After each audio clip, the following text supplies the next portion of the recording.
আসসালামু আলাইকুম। তাসনিয়ার রান্নাঘরে সবাইকে স্বাগতম জানাচ্ছি। আশা করছি সকলেই আল্লাহর রহমতে অনেক ভালো আছেন। আবারও হাজির হয়ে গেলাম নতুন একটি রেসিপি নিয়ে।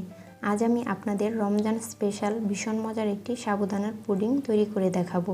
এটা তৈরি করা খুবই সহজ, যে কেউ তৈরি করে নিতে পারবেন, আর খেতেও অসম্ভব রকমের মজার হয়। আশা করছি আমার আজকের রেসিপিও আপনাদের কাছে ভালো লাগবে। তো চলুন এই সাবুদানার পুডিংটি কিভাবে তৈরি করতে পারবেন তার প্রস্তুত প্রণালী দেখে আসি। তো চুলায় একটা প্যান বসিয়ে পর্যাপ্ত পরিমাণে পানি দিয়ে পানিটাকে আমি বলক উঠিয়ে নিয়েছি। এর মধ্যে আমি 100 গ্রাম পরিমাণ সাবুদানা দিয়ে একটু নেড়ে নিচ্ছি। এর মধ্যে দিয়ে দিচ্ছি 1/4 চা চামচ অরেঞ্জ ফুড কালারটা দিয়েও ভালো করে পানির সাথে মিশিয়ে নিচ্ছি।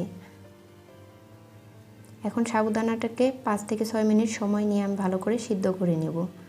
তো সাবুদানাটা আমার সিদ্ধ হয়ে গেছে। এখন একটা স্ট্রেনারে ঢেলে ভালো করে ঠান্ডা পানিতে ধুয়ে নেব। এরপর পানিটা নিগড়ে নেব। অপরদিকে চুলায় একটা প্যান বসিয়ে দিয়ে দিচ্ছি 2 কাপ পরিমাণ তরল দুধ, আর দিয়ে দিচ্ছি 1/3 কাপ পরিমাণ চিনি। চিনিটা আপনারা আপনাদের টেস্ট অনুযায়ী দিয়ে নেবেন, কারণ এক একজন এক এক রকমের চিনি খায়, কম বেশি। আরও দিয়ে দিচ্ছি 1/2 টেবিল চামচ আগার পাউডার চিনি। এগুলা ভালো করে দুধের সাথে মিশিয়ে নিচ্ছি। ভালো করে মিশানো হয়ে গেলে এখন চুলাটা অন করে দিব। চুলাটা অন করে অনবরত নেড়ে আমি 2 মিনিট এই দুধটাকে জাল করে নেব। যখন দুধটা কিছুটা একটু ঘন হয়ে আসবে, ওই পর্যায়ে আমি আগে থেকে সিদ্ধ করে রাখা, পানি ঝরিয়ে রাখা সাবুদানাটা দিয়ে নিচ্ছি। সাবুদানাটা দিয়ে ভালো করে দুধের সাথে মিশিয়ে নিতে হবে, যাতে করে এর ভিতরে কোনো দানা ভাব না থাকে। সাবুদানাটা দেওয়া হয়ে গেলে 1 মিনিট এটাকে আমি রান্না করে নেব। এরপর এটাকে আমি চুলা থেকে নামিয়ে নেব। অপরদিকে এখানে আমি একটা কেক মোল্ড নিয়ে নিয়েছি। এটার মধ্যে আমি হালকা তেল ব্রাশ করে নিয়েছি। এখন এর মধ্যে আমি সাবুদানা আর দুধের মিশ্রণটা ঢেলে নিচ্ছি। আপনারা চাইলে যে কোনো পাত্রেই সেট করতে পারেন, কাঁচ অথবা প্লাস্টিক। ঢেলে নেওয়া হয়ে গেলে এখন একটা চামচ দিয়ে আমি এভাবে একটু করে দিচ্ছি, যাতে করে সাবুদানা আর দুধের মিশ্রণটা সব দিকে সমানভাবে থাকে।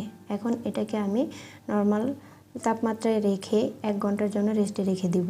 ফিরে আসলাম 1 ঘন্টা পর। 1 ঘন্টার মধ্যেই কিন্তু সুন্দরভাবে সেট হয়ে গেছে। এখন একটা ছুরি দিয়ে চারদিক দিয়ে এভাবে আমি আলগা করে নিচ্ছি। এরপর এর উপর একটা ট্রে দিয়ে এটাকে আমি মোল্ড আউট করে নিব। তেল দেওয়ার কারণে কিন্তু খুব সহজেই মোল্ড আউট হয়ে যাবে।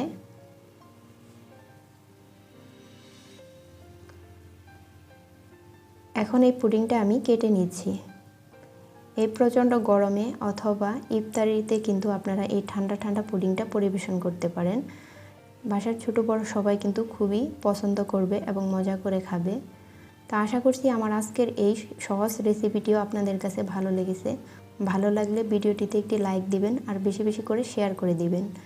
আর আমার চ্যানেলে যদি নতুন বন্ধু হয়ে থাকেন, চ্যানেলটি যদি এখনও সাবস্ক্রাইব করে না থাকেন, তো প্লিজ চ্যানেলটি সাবস্ক্রাইব করে পাশে থাকা বেল আইকনটি ক্লিক করে দিবেন। এতে করে চ্যানেলে আমি যখনই কোনো নতুন ভিডিও আপলোড করব, তার নোটিফিকেশন আপনাদের কাছে পৌঁছে যাবে। চাইলে দেখে নিতে পারেন। আর যারা অলরেডি সাবস্ক্রাইব করে দিয়েছেন তাদেরকে অসংখ্য ধন্যবাদ জানাই। তো আজকের মতো এখানেই বিদায় নিচ্ছি। দেখা হবে আমার পরবর্তী কোনো নতুন রেসিপির সাথে। ততক্ষণ পর্যন্ত সবাই অনেক ভালো থাকবেন, সুস্থ থাকবেন। আল্লাহ হাফেজ। আসসালামু আলাইকুম।